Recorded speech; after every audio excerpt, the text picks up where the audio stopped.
Ces eaux sont celles du lac de Van, en Anatolie du Sud-Est. Cette région est historiquement celle de l'Anatolie orientale. Cette région a essuyé pendant 26 ans la terrible violence d'une guerre civile et près de 2 millions de personnes y ont péri avec la Première Guerre mondiale.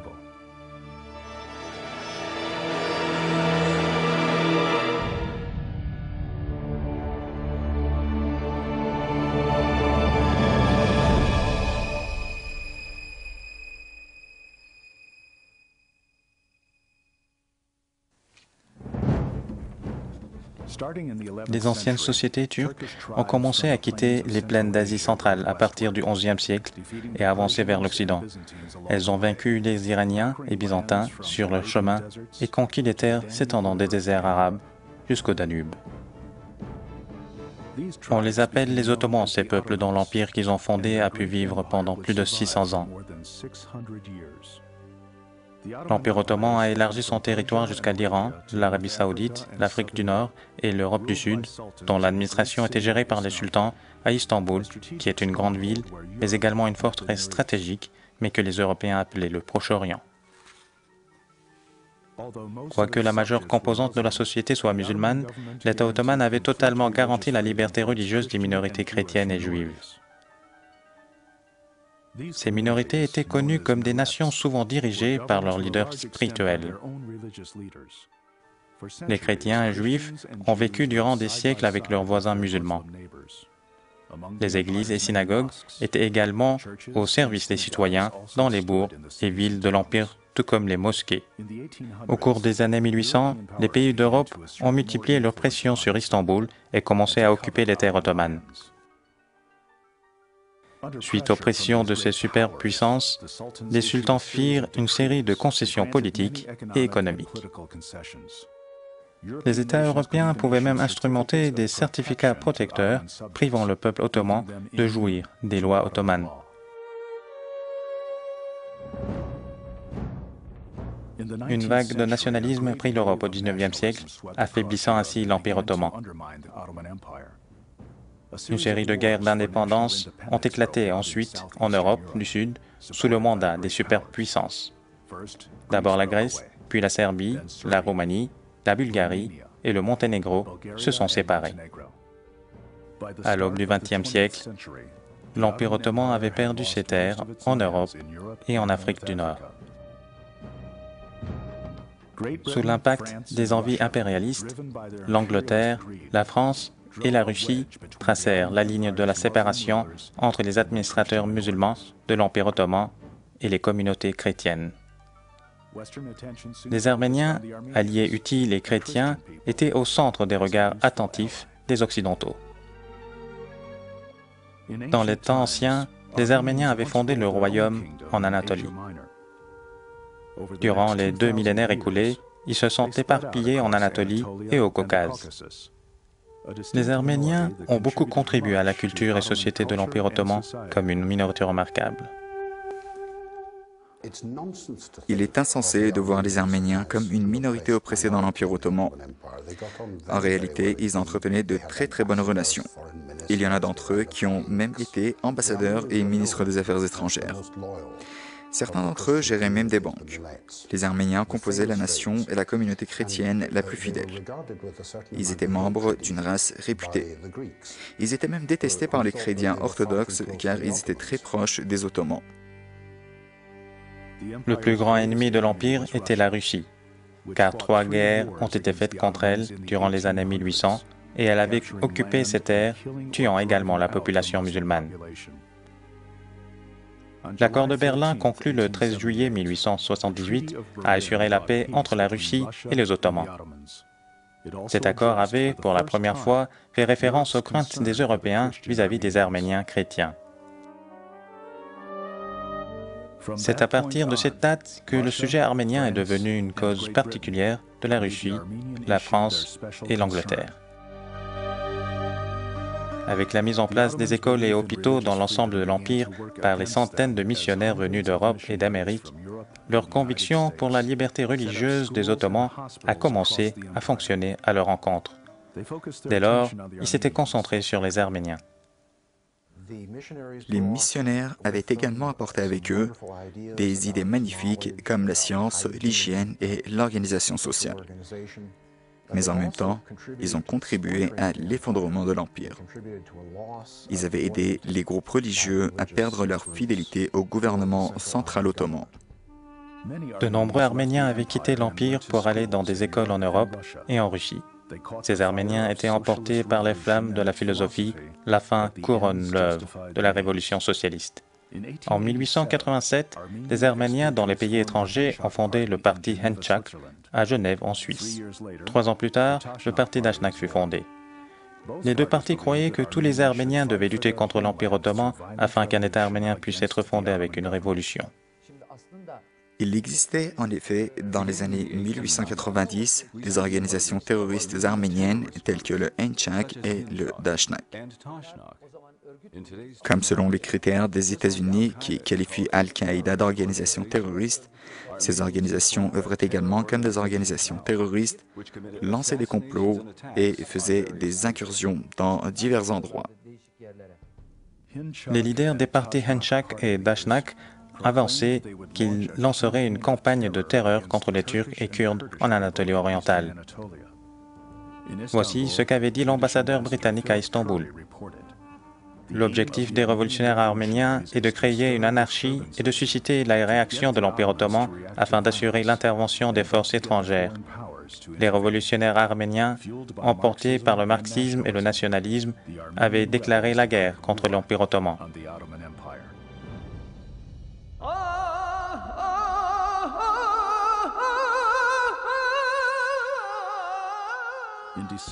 Le docteur Cyrus Hamlin de Boston rapporte les suivants propos d'un rebelle arménien. « Nous allons massacrer les Turcs et Kurdes, mettre le feu dans les villages, et les musulmans attaqueront furieusement les Arméniens sans défense et les massacreront. Nous allons faire cela à tout prix. » Ils n'avaient pas d'autre choix. D'ailleurs, ils auraient dû attaquer les musulmans car les musulmans les attaquaient. Ainsi, un conflit était devenu inévitable. Désormais, aucun groupe n'était impartial. Il y avait ceux dans les camps des Ottomans et ceux dans ceux des Arméniens et Russes. À partir de 1894, des insurrections d'Arméniens avaient éclaté à l'est de l'Anatolie, y compris Trabzon, Sivas, Erzurum, Bitlis et Van. Les Arméniens étaient à l'origine des incidents, c'est-à-dire que c'étaient des événements sanglants. Les Arméniens tuaient les musulmans et à l'issue des provocations, le gouvernement et peut-être le peuple local allaient calmer les incidents et en réplique tuer un groupe d'Arméniens. Mais bien sûr que le plus important pour les Européens, c'est que des Arméniens aient été tués, alors que les musulmans massacrés ne signifiaient strictement rien pour eux. Telle était leur approche. Les forces ottomanes ont répliqué en tuant de nombreux Arméniens. Alors que la presse occidentale a présenté les Turcs comme des assassins impitoyables, elle n'écrivait pratiquement rien sur les musulmans massacrés, dont les mains et pieds étaient liés. Ils souhaitaient obtenir l'indépendance du peuple arménien en recourant à la force. Mais c'était erroné, car les Turcs avaient profondément été blessés en raison de ces activités terroristes après qu'ils aient vécu côte à côte durant des siècles. Ces rebelles marxistes avaient obligé certains Arméniens à défendre leur cause. Voici ce qu'écrivait le diplomate et général russe Mayatsky sur ceux qui ne visaient pas directement. Les paysans arméniens sans armes avaient été forcés à appuyer les rebelles armés au prix de leur vie. L'île Akhtamar, entourée par le lac de Van, était devenue un quartier pour les rebelles arméniens. Les attaques contre les villageois musulmans étaient planifiées ici et on les provoquait pour se venger. Les révolutionnaires attaquaient les policiers et autres fonctionnaires publics. Les villages kurdes étaient leur cible favorite. Les conflits de terrain entre Arméniens et Kurdes remontent à un long passé. Cette hostilité s'est manifestée sous forme de violents massacres. Les rebelles arméniens les utilisaient pour attaquer les tribus kurdes, mais recouraient plus fréquemment à leurs hommes venant de Russie. Pourquoi ce groupe de 30 personnes allait maintenant attaquer une grande tribu kurde? La seule raison était de multiplier les représailles. Vous attaquez une tribu kurde, peuplée et armée. Vous tuez de nombreuses personnes pauvres et attaquez un village sans défense. Vous faites des choses capables de créer des problèmes et prenez ensuite la fuite. Les Kurdes n'étaient pas des personnes à garder le calme face à toutes ces provocations. Ils avaient alors commencé à tuer les Arméniens. De violents affrontements survenaient en Anatolie orientale entre les Kurdes et Arméniens. Lorsque les Kurdes furent acceptés dans l'Empire ottoman, c'est-à-dire dans l'armée ottomane, il y avait eu de grandes tensions entre les Arméniens et les Kurdes en Anatolie orientale, car les Kurdes pouvaient parfois être utilisés par le gouvernement central pour leurs propres buts et devenaient parfois incontrôlables. Le massacre des Arméniens innocents n'était pas important pour les rebelles, car leur unique but était la provocation. Le massacre de suffisamment d'Arméniens allait garantir le déploiement de soldats par la Russie, l'Angleterre ou la France. L'insurrection arménienne avait trouvé des précieux alliés à Istanbul, c'est-à-dire les patriarches arméniens et les grands leaders religieux de ce peuple.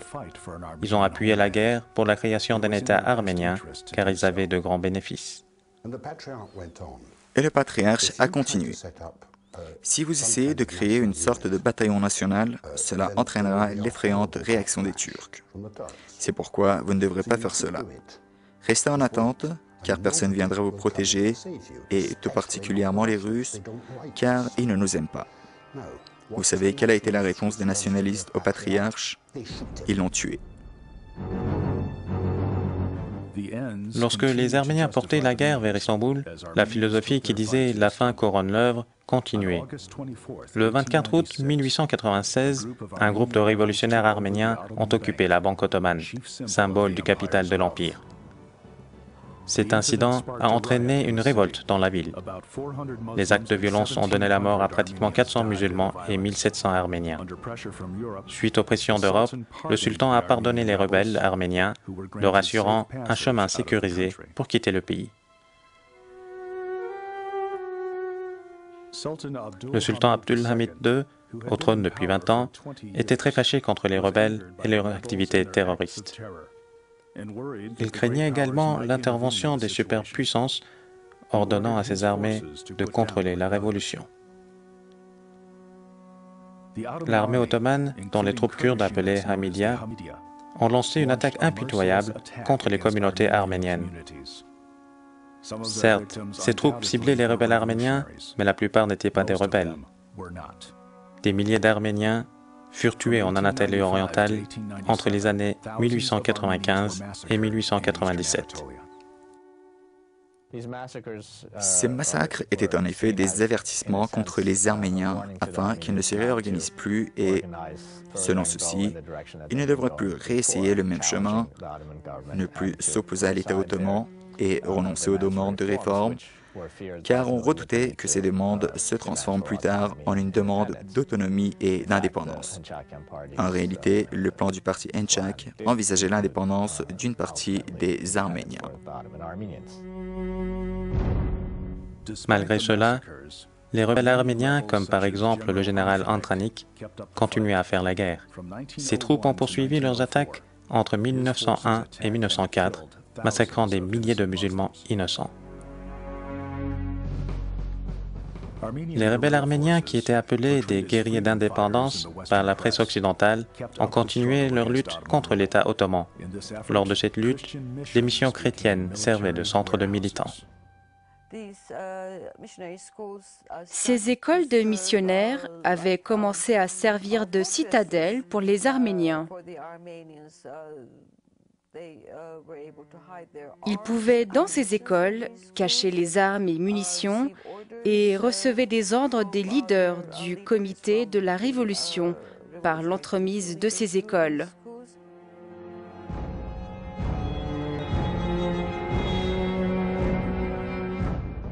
À partir du moment où les superpuissances se sont approchées de la guerre, les rebelles arméniens avaient changé de stratégie. Ils avaient renoncé à provoquer les musulmans et recueillaient désormais des munitions. Lorsque la guerre s'était annoncée, les rebelles allaient être prêts à aider les ennemis de l'Empire.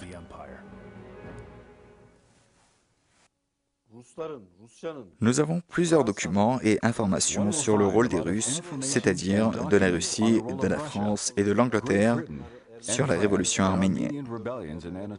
Pour ce qui est du rôle dans l'organisation et l'armement des pelotons arméniens, ils les ont autorisés à faire la guerre contre l'armée ottomane et ont assuré la formation des brigades de bénévoles arméniens. Des changements radicaux sont survenus dans l'ordre politique ottoman en 1908. Le Comité de l'Union et du Progrès, étant une coalition des politiciens réformistes et leaders militaires, a destitué le sultan le 23 juillet. La constitution de l'Empire en suspens depuis 1876 et son assemblée ont regagné leur position initiale. Le peuple ottoman pouvait à nouveau participer aux élections conduites par une monarchie constitutionnelle.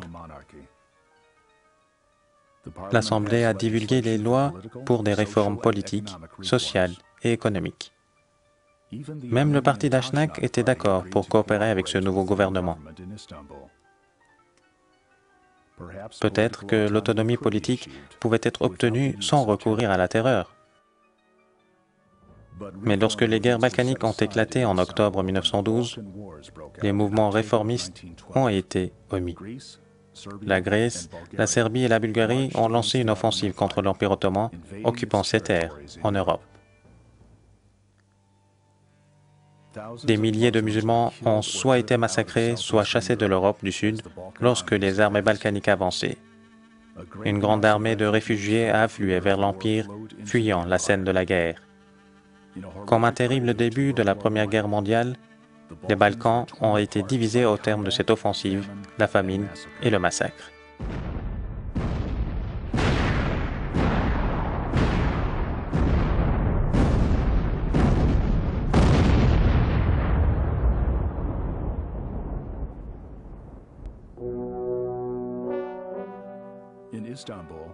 Une autre force politique devenait de plus en plus puissante à Istanbul, le jeune mouvement turc. Ils appuyaient les leaders militaires de l'Empire. Le gouvernement ottoman était devenu au début de l'année 1913 une dictature conduite par le trio Enver Pacha, ministre de la Guerre, Talat Pacha, ministre de l'Intérieur, et Cemal Pacha, ministre des Forces maritimes. Durant leur administration, voire même jusqu'à la fin amère de l'Empire, les réformes politiques et sociales ont continué. Le président de la délégation nationale arménienne, Bogos Nubar, pouvait encore négocier sur certaines réformes pour le peuple arménien. Mais ces engagements ont disparu avec l'apparition de la Première Guerre mondiale. En août 1914, la guerre tant attendue par l'Europe avait éclaté. L'Angleterre, la France et la Russie se sont unis contre l'Allemagne, la Bulgarie et l'Autriche-Hongrie. Istanbul avait alors décrété une mobilisation dans l'armée et s'était mis à attendre. Guillaume II d'Allemagne avait proposé une aide militaire à Enver Pacha, ainsi que des armes, munitions et autres matériels. Des officiers allemands chargés de former les soldats de l'Empire avaient été dépêchés. Les Ottomans ont observé une hausse sérieuse dans les actes des rebelles arméniens après le début de la guerre dans le continent. Le parti Henchak avait avancé à Paris que le peuple arménien entrerait en guerre avec des glaives d'insurrection. La Première Guerre mondiale a commencé en Europe en août 1914. À cette date, il n'y avait aucune raison de prévoir l'Empire ottoman au sein de cette guerre, et d'ailleurs pourquoi le Moyen-Orient s'y mêlerait, car c'était le problème de l'Europe et n'avait aucun lien avec le Moyen-Orient. Mais après un incident que nous pouvons qualifier de accident, les Ottomans ont pris leur place dans cette guerre. J'ai qualifié ceci d'accident, mais ce n'était pas le cas. C'était le travail d'Enver Pacha, qui est un comploteur et intrigant très talentueux. Il occupait le poste de ministre de la guerre du jeune gouvernement turc de l'Empire ottoman. Enver Pacha avait trouvé le moyen d'entrer en guerre. Le 29 octobre 1914, les navires de combat ottomans avaient bombardé plusieurs villes russes sur les côtes de la mer Noire. Enver Pacha avait également planifié d'attaquer les troupes russes au Caucase. Mais c'était une erreur de raisonnement ratée. En décembre 1914, la 3e armée ottomane a débarqué en Russie avec 95 000 soldats. L'hiver était très rude, la neige était profonde, le froid était gelant et le terrain était difficile en Anatolie orientale et dans les monts caucasiens. Équipés de très faibles armes pour une guerre d'hiver, les soldats ottomans ont obéi aux ordres et marché vers une grande catastrophe.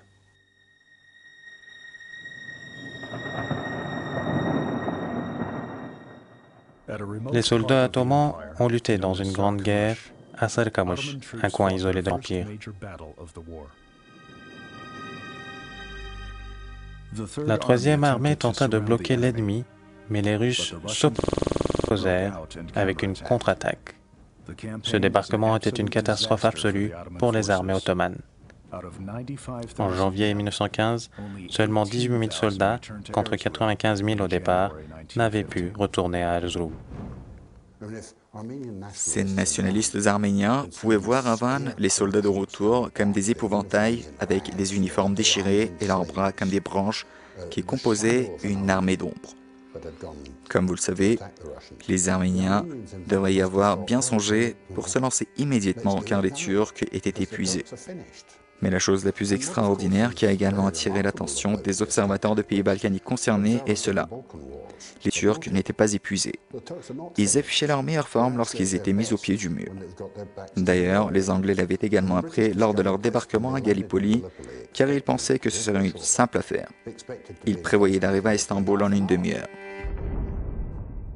Le 25 avril 1915, les troupes australiennes et néo-zélandaises ont débarqué à Gallipoli, à l'ouest du détroit des Dardanelles.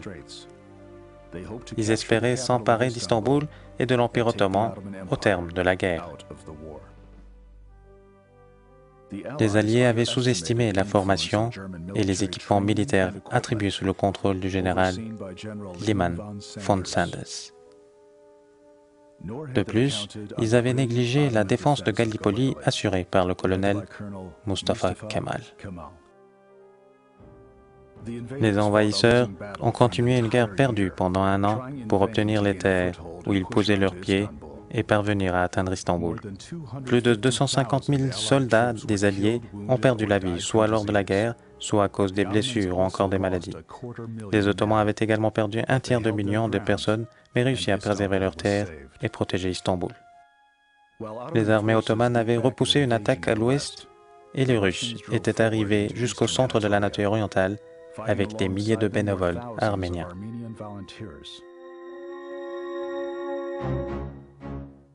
Les envahisseurs avaient intensifié leurs attaques à Van. Ils voulaient en faire de cette ville la capitale de leur nouvel État. Une occasion s'était finalement présentée avec le financement et l'appui des Russes. Les Arméniens ont salué l'attaque russe. Selon l'historien Louis Nalbandian, le comité révolutionnaire arménien avait valorisé l'époque où l'Empire ottoman était en pleine guerre comme le meilleur moment pour une révolte.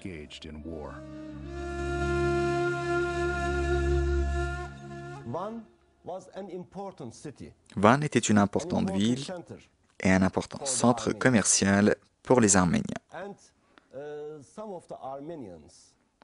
Certains Arméniens avaient planifié de fonder un État en Anatolie orientale au sein de l'Empire ottoman sous l'hégémonie et le mandat des Russes. Van allait être la capitale de cet État. Les Arméniens avaient assuré le contrôle dans la majeure partie de la ville. Une petite unité de militaires et policiers ottomans, conduite par le gouverneur Cevdet Bey, avait appliqué une manœuvre désespérée de retardement. La guerre a duré pendant près d'un mois avec tout son acharnement. Finalement, les troupes ottomanes se sont repliées le 17 mai. Van était entre les mains des Arméniens. Alors que les Russes avançaient vers le centre de l'Anatolie orientale, les Arméniens ont mis le feu dans la partie musulmane de Van. Aron Manoukian était le nouveau maire de la ville. Selon l'observateur allemand Johannes Lapsius, les Arméniens avaient commencé à massacrer les musulmans. Lorsque les Russes étaient arrivés à Van le 19 mai, ils étaient horrifiés de voir les rues pleines de cadavres d'hommes, de femmes et d'enfants musulmans massacrés par les rebelles arméniens.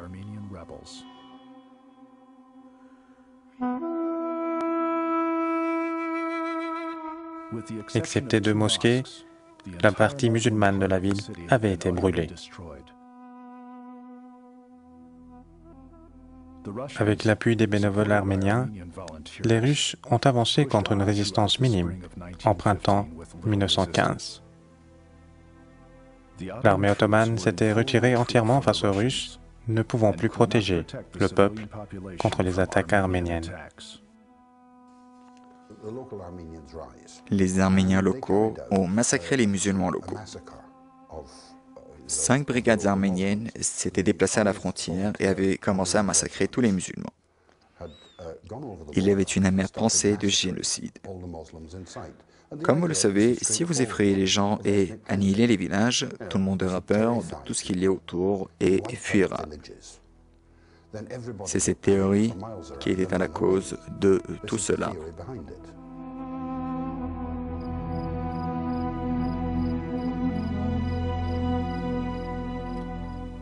« 2500 civils non armés avaient été massacrés par les rebelles arméniennes dans ce lieu, près du village Zévé, et pas très loin de Van. Ils avaient été conduits ici et massacrés avec des pistolets et fusils automatiques.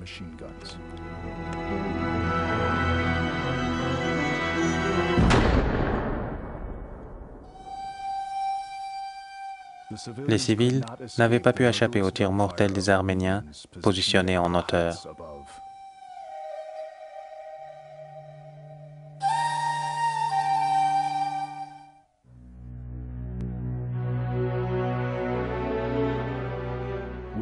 Malgré les rebelles qui manifestent une insurrection ouverte tout au long de l'Anatolie orientale, le gouvernement ottoman a décidé d'installer près d'un tiers des Arméniens en dehors des zones de guerre.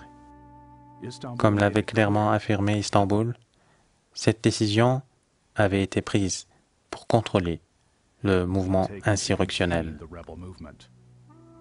Mais l'armée ottomane avait également reçu l'ordre de contrôler impitoyablement toute attaque et résistance. Les Arméniens avaient été victimes durant leur voyage d'émigration de la famine, des maladies, des massacres des tribus kurdes, ainsi que d'autres éléments versatiles. Plusieurs d'entre eux ont survécu. Selon le leader politique arménien Bogos Nubar, près de 390 000 Arméniens sur les 500 000 qui ont dû quitter leur foyer sont arrivés sains et saufs à leur point d'arrivée. Les troupes ottomanes ont pu récupérer en été 1915 et lancer une contre-attaque. Les Russes sont arrivés en 1915 et ont occupé plusieurs lieux dont Van. Mais ils avaient plus vite perdu et étaient pris plus vite sous contrôle par rapport aux Ottomans. Une fois que les Russes ont été poussés à se retirer des villes occupées, les Arméniens ont dû partir avec eux. Les Arméniens avaient pensé que les musulmans les attaqueraient car c'est ce qu'ils avaient fait. D'ailleurs, ils avaient fui et découvert l'atrocité après leur fuite vers l'Empire russe. Outre la famine, ils avaient également connu les maladies, tout comme les autres. Autrement dit, ils avaient vécu tout ce que les musulmans avaient vécu avant eux. Lorsque les troupes russes se replièrent vers l'est, les soldats et immigrés ottomans avaient soit attaqué, soit tué presque tous les Arméniens restants. Le Henchak et le Dashnak avaient obtenu leur demande abominable. Des innocents étaient sacrifiés pour leur cause. De nombreuses personnes avaient été oppressées à l'époque.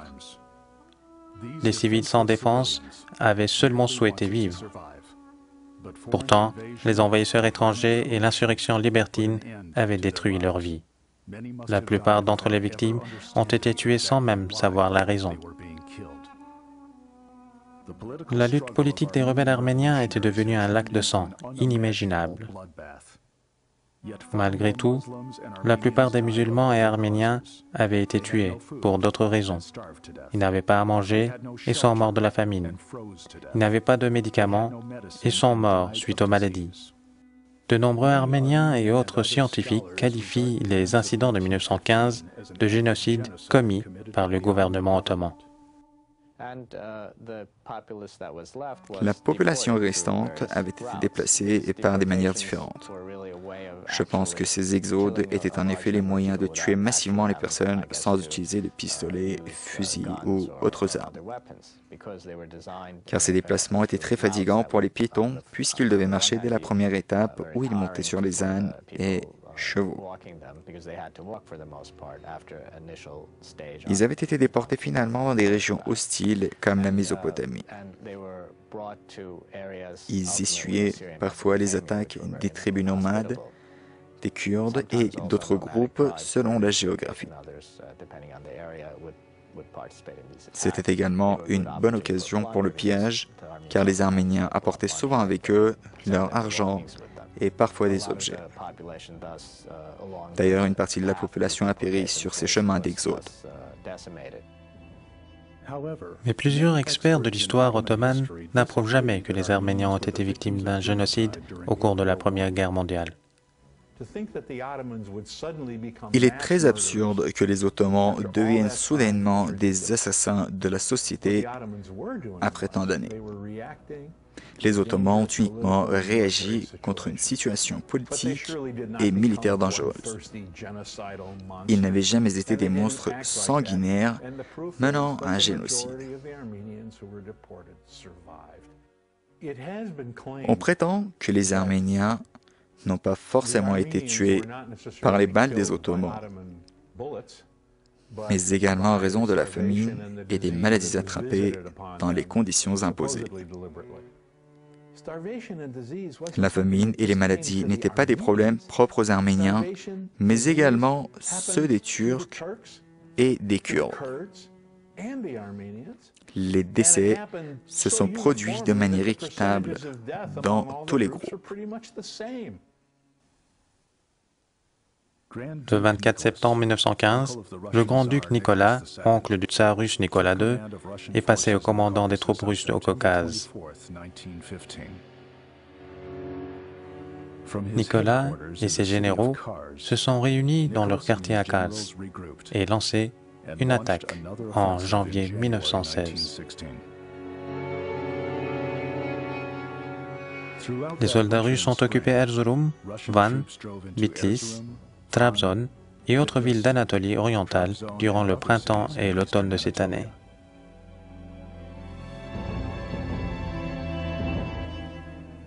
Nicolas comptait sur les bénévoles arméniens comme pionniers dans l'avancement, car ils connaissaient bien la région. Les rebelles arméniens avaient également perturbé les premiers rangs de l'ennemi, ainsi que les lignes de communication et voies de transport. À l'issue de la guerre de 3 jours, les Russes et Arméniens s'étaient emparés de l'ouest du lac de Van en février 1916.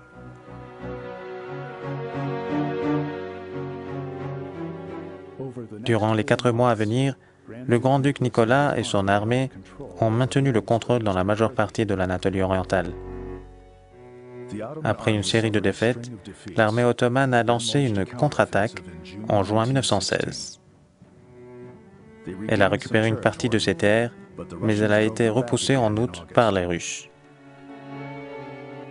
Les musulmans étaient massacrés ou chassés tout autour du lac de Van. Voici ce qu'a écrit un fonctionnaire arménien dans son journal intime. Nous avons bouché tous les chemins de fuite pouvant être utilisés par les Turcs et fermé les passages entre les montagnes. Nous avons ensuite poursuivi la destruction. Les troupes russes et arméniens à Bitlis, pas très loin du lac de Van, étaient passés à l'attaque tôt le matin, le 3 mars 1916. Les rebelles arméniens ont fusillé les rues et les maisons, massacrant les habitants de la région. Entre-temps, une foule de musulmans s'est précipitée vers le consulat russe, mais ils ont été chassés et tués par les rebelles arméniens.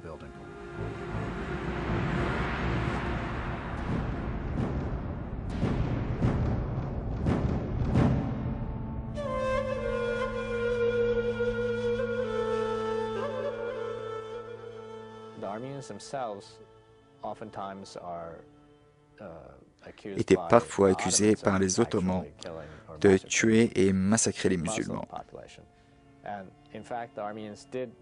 Pourtant, ils l'ont fait entre 1917 et 1918.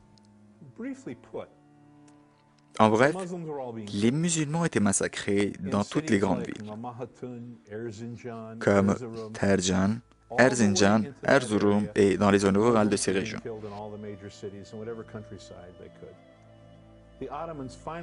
Finalement, les Ottomans ont attaqué et récupéré ces régions.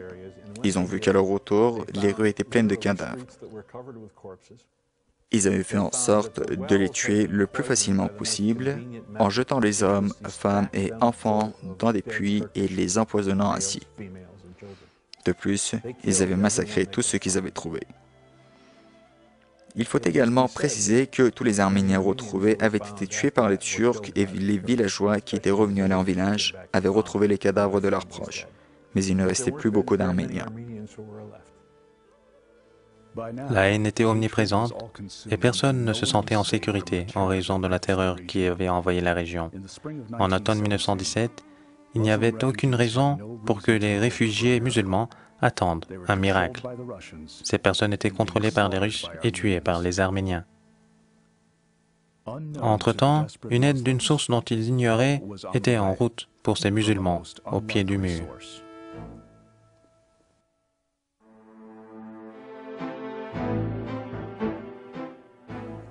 En mars 1917, une révolution socialiste a éclaté en Russie. Le parti bolchevique, conduit par Vladimir Lénine, avait obtenu le contrôle de Moscou en fin d'année et un cessez-le-feu avait été assuré avec l'Empire ottoman. Nous faisions désormais face à une situation assez complexe, car l'Empire ottoman s'effondrait, mais après deux révolutions, l'une après l'autre, et l'arrivée du Soviet, la Russie s'écroulait de même. La Russie était l'allié des Arméniens, mais désormais, elle allait paraître comme un ennemi sous le régime bolchevique. Alors qu'on s'attendait à ce que les Russes avancent jusqu'à la Méditerranée, une de leurs grandes machines militaires s'est arrêtée. La plupart des soldats russes occupant l'Anatolie orientale s'étaient séparés et étaient retournés chez eux. Ils souhaitaient seulement protéger leur famille et ignorer ce qui se passait en Russie. Ils voulaient sortir d'ici. Les unités arméniennes sont venues remplacer la première troupe russe qui s'est démantelée en Anatolie orientale. Les Arméniens étaient désormais chargés de l'affaire. Mais certes, ils avaient une petite armée. Une petite armée et une guerre désespérée. Les Arméniens détenaient désormais une grande partie de l'Anatolie sans recevoir d'aide et poursuivaient leur lutte pour un nouvel État arménien. L'insurrection se poursuivait, tout comme leur homicide.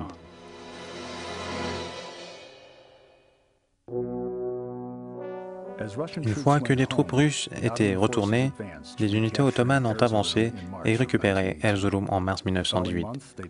Van et Kars ont été repris par les Ottomans dans les mois suivants.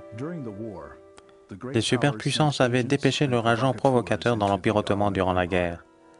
Lawrence of Arabia était le plus fameux. Ils avaient une simple mission, provoquer les conflits, jouer des tours sur leurs demandes nationales, inciter à l'insurrection et bien sûr au massacre. Ils étaient particulièrement bien formés sur les moyens de provoquer les conflits entre les groupes. Ils voulaient des conflits armés à tout prix, peu importe les pertes dans quel groupe qu'ils soient.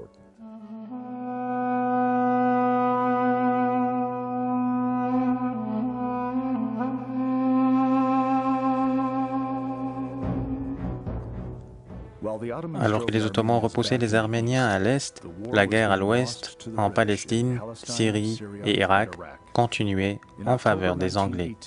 En octobre 1918, les Alliés ont occupé Damas et Beyrouth. En fin de mois, l'Empire ottoman avait baissé pavillon et signé un cessez-le-feu avec les superpuissances européennes. 2 jours après que l'Allemagne ait également abandonné, la marine des Alliés est arrivée à Istanbul le 13 novembre. Les Ottomans déposaient les armes à l'ouest.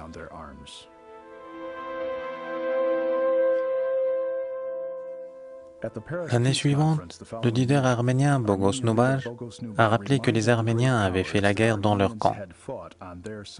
150 000 Arméniens avaient pris position dans l'armée russe.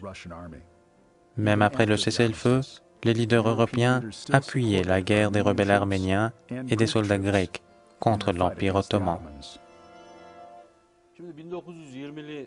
Les superbes puissances s'étaient réunies entre 1919 et 1920 lors de la conférence de paix de Paris pour diviser le monde. Les Arméniens essayaient, dans cette conjoncture, de fonder une Arménie indépendante. Ils avaient un projet de la Grande Arménie s'étendant de Tchoukourova à Erevan.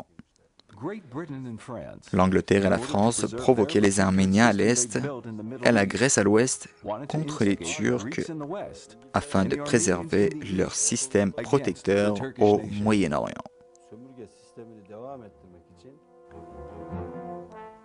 L'héros de la guerre de Gallipoli, Mustafa Kemal, a décidé de faire face à la pression des Grecs à l'ouest, des Arméniens à l'est et des Français au sud.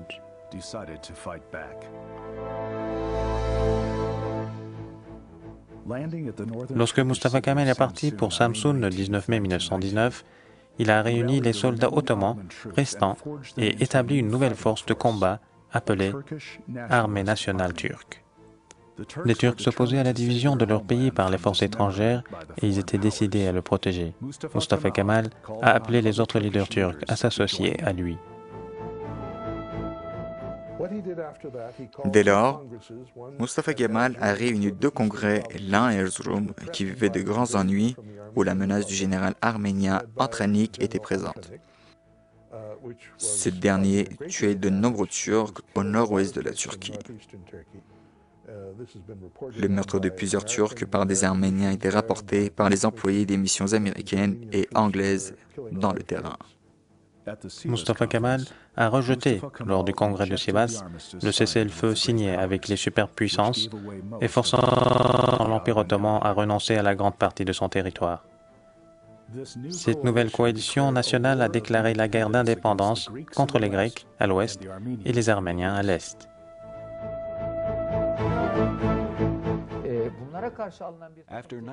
À la suite de 1918, les bandes arméniennes, les organisations terroristes et les soldats arméniens dans l'armée russe ont fait des massacres d'envergure dans les régions occupées par les Russes. Des massacres russes ont eu lieu dans 21 villages d'Iğdır seulement lorsque le retrait russe avait commencé. À la fois des Grecs agressifs à l'ouest et des Arméniens à l'est, Mustafa Kemal devait également mener des luttes dans un 3e front au sud, car ici, les Arméniens poursuivaient sans répit leur massacre avec l'aide de la France. Lorsque les Français avaient débarqué en Méditerranée et occupé Adana en 1918, ils avaient utilisé les rebelles arméniens. D'ici, ils ont avancé vers le nord, fondé un régiment arménien et les attaques contre les musulmans avaient commencé. Les Français ont un rôle sérieux dans les conflits entre les Turcs et Arméniens en Anatolie du Sud-Est. Des milliers de rebelles arméniens avaient fait la guerre contre les Turcs à Çukurova et Silifke avec des uniformes français. Les documents d'archives français l'approuvent également.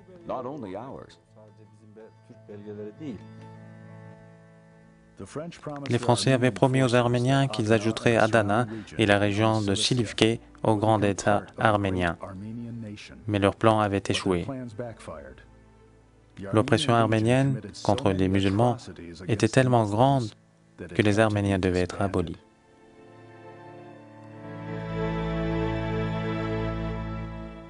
Avec l'avancement des forces kémalistes, le rêve d'un grand État arménien indépendant à Silifke avait disparu.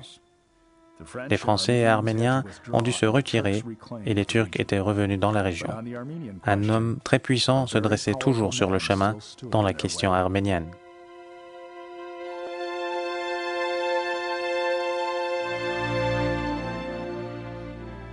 Les superpuissances avaient appelé le président américain Woodrow Wilson et demandé l'approbation du mandat arménien sur les terres réclamées par les Arméniens. Ceci allait présenter une opportunité aux Américains de détruire finalement l'Empire ottoman. Wilson était pour les Arméniens qui étaient des fidèles chrétiens car il éprouvait une sympathie pour leur demande de séparation de leurs voisins musulmans. En automne 1919, Wilson a envoyé le général James Harbord en Anatolie de l'Est et au Caucase pour étudier et bien analyser la situation. Harbord et sa délégation ont évalué les sujets d'État portant sur les Turcs et Arméniens pendant 6 semaines.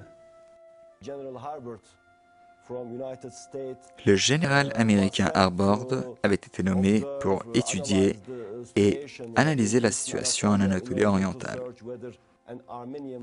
Et c'est suivant ces évaluations que la mise en place au nom du mandat arménien allait être décidée. Dans son rapport, Harbord avait indiqué que les Arméniens ne constituaient la majorité nulle part en Anatolie orientale et ce constat avait joué un grand rôle dans le rejet du mandat arménien par l'administration des États-Unis d'Amérique. Lors de ses études, Harbord avait appris les massacres réalisés, mais aussi ceux en cours, remarquant ensuite que la plupart des victimes étaient des musulmans. La conclusion du rapport était en effet ni pour ni contre le mandat, car le général Harbord avait résumé avec 12 articles pourquoi les États-Unis approuveraient le mandat et en 12 différents articles pourquoi ils le rejetteraient. Ces articles furent débattus au Congrès et le mandat arménien en Anatolie orientale avait été rejeté avec, je pense, 57 voix contre 26. Le général Harbord avait remis à ses supérieurs les motifs raisonnables pour l'approbation du mandat arménien et des prétextes obligatoires pour le rejet de cette thèse. Une seule de ces raisons était remarquable, c'est-à-dire que les Arméniens n'étaient même pas proches d'une majorité en Anatolie orientale. La région était pleine de réfugiés musulmans qui ont subi des applications atroces depuis le début de la Première Guerre mondiale.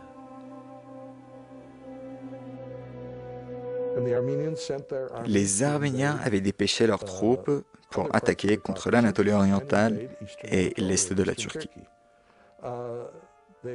Ces troupes avaient croisé l'armée commandée par Kazım Karabekir pour ensuite lutter contre elle. Kazım Karabekir les avait vaincus et repoussés jusqu'à Erevan. Il a assuré la signature d'un autre accord de paix entre la République arménienne et l'Empire ottoman à Kars. Les soldats arméniens se sont repliés jusqu'à Erevan. Les soldats turcs étaient restés derrière pour compter les 10 000 cadavres de musulmans massacrés à Erzurum, 9 000 à Sarıkamış, 25 000 à Kars et plus de 70 000 autres à Nakhichevan. Selon les documents de nos archives, 529 000 Turcs ont été massacrés par les Arméniens à la suite de la Première Guerre mondiale. Ces victimes ont été enregistrées avec leurs noms et villages. Nous pouvons même donner leurs noms. L'armée turque a repoussé les rebelles arméniens jusqu'à Erevan et le traité de Gümrü a été signé le 3 décembre 1920. Le cercle tragique de l'attaque et du massacre allait enfin prendre fin.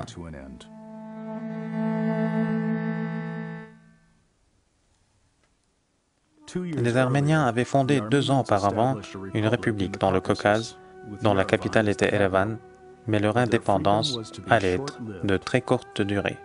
Les rebelles arméniens avaient fait la guerre dans le camp de leur allié, mais malheureusement, leur récompense avait été la traîtrise.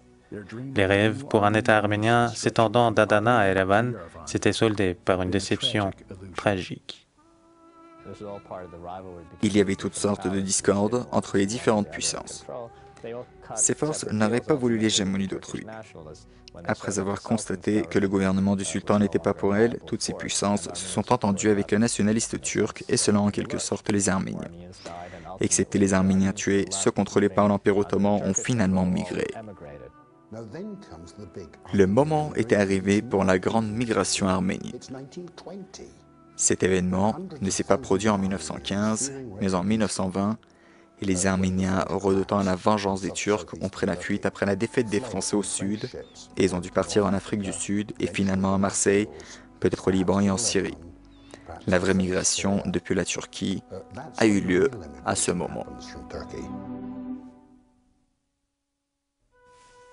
À Ankara, Mustafa Kemal et son gouvernement national avaient repris le courage avec la fin des affrontements avec l'Arménie et le retrait des troupes anglaises qui étaient descendues au Caucase pour appuyer ces affrontements. Mais à l'ouest, l'armée grecque avait avancé jusqu'au centre de l'Anatolie. Une contre-attaque avait commencé en août 1922 par les unités kémalistes. Quand l'armée grecque s'est retirée jusqu'au littoral, les Turcs les ont suivis rigoureusement. Les soldats grecs et de nombreux réfugiés ont été renvoyés 10 000 avec les navires des Alliés.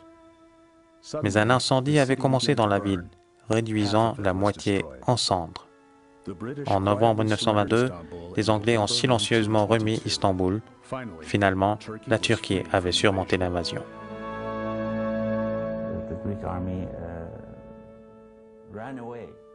Les armées des grandes puissances ont fui. Et d'ailleurs, le traité de Lausanne a été conclu pour ensuite entrer en vigueur. C'est à ce moment-là que la Turquie ne s'est pas contentée de récupérer l'Anatolie, mais elle s'est également emparée de la Thrace orientale. Les Alliés ont finalement fait la paix avec la Turquie à Lausanne, en Suisse. Le traité a été signé le 24 juillet 1923. Les délégués arméniens présents à la conférence et leurs demandes sur le territoire turc n'avaient suscité aucune importance.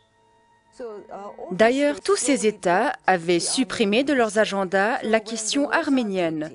Cette question n'était pas à l'ordre du jour lors de l'organisation du traité ou de la conférence de Lausanne. Les délégations arméniennes n'avaient même pas été appelées. Dans ce bâtiment à Ankara, la première assemblée de la République de Turquie s'est réunie. L'Empire ottoman a officiellement touché à sa fin. Le 29 octobre 1923, Mustafa Kemal a été élu le premier président de la République de Turquie. La citoyenneté a été proposée à pratiquement tout le monde, y compris les Arméniens restants de l'Empire ottoman. Le traité de Lausanne a immatriculé la nation turque et un État national turc. Mais la situation était totalement le contraire pour les Arméniens, car leur pays avait été occupé par les soldats communistes russes, perdant l'Arménie. La durée de vie de l'État d'Arménie a été courte. Les Soviets ont signé un accord avec la Turquie et la République d'Arménie est entrée sous l'hégémonie du régime communiste. Je peux dire que les Arméniens n'ont jamais été satisfaits de l'accord. Ils prétendaient que le traité de Moscou les avait enfoncés dans les profondeurs du fleuve et selon moi, ils avaient raison dans le sens où le traité ne leur avait pas donné ce qu'ils voulaient, c'est-à-dire la Turquie de l'Est. Selon les données de statistiques rassemblées par l'Église arménienne, 1,6 million d'Arméniens vivaient sur le territoire de l'Empire ottoman avant la Première Guerre mondiale. L'historien arménien Richard Hovanssian avançait que la population arménienne représentait entre 1,5 et 2 millions de personnes. Certaines sources prétendent qu'1,5 million d'Arméniens ont été tués durant la Première Guerre mondiale.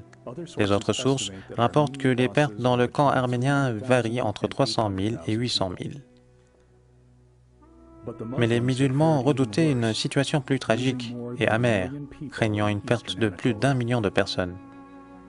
Selon l'Organisation des Nations Unies, 900 000 Arméniens ont émigré jusqu'en fin 1922 vers l'Europe, les États-Unis et autres pays. Les Arméniens dans le Caucase ont vécu sous le règne communiste durant des dizaines d'années comme un morceau de l'Union soviétique. Près d'un siècle après l'insurrection arménienne, la République arménienne a proclamé son indépendance en 1919.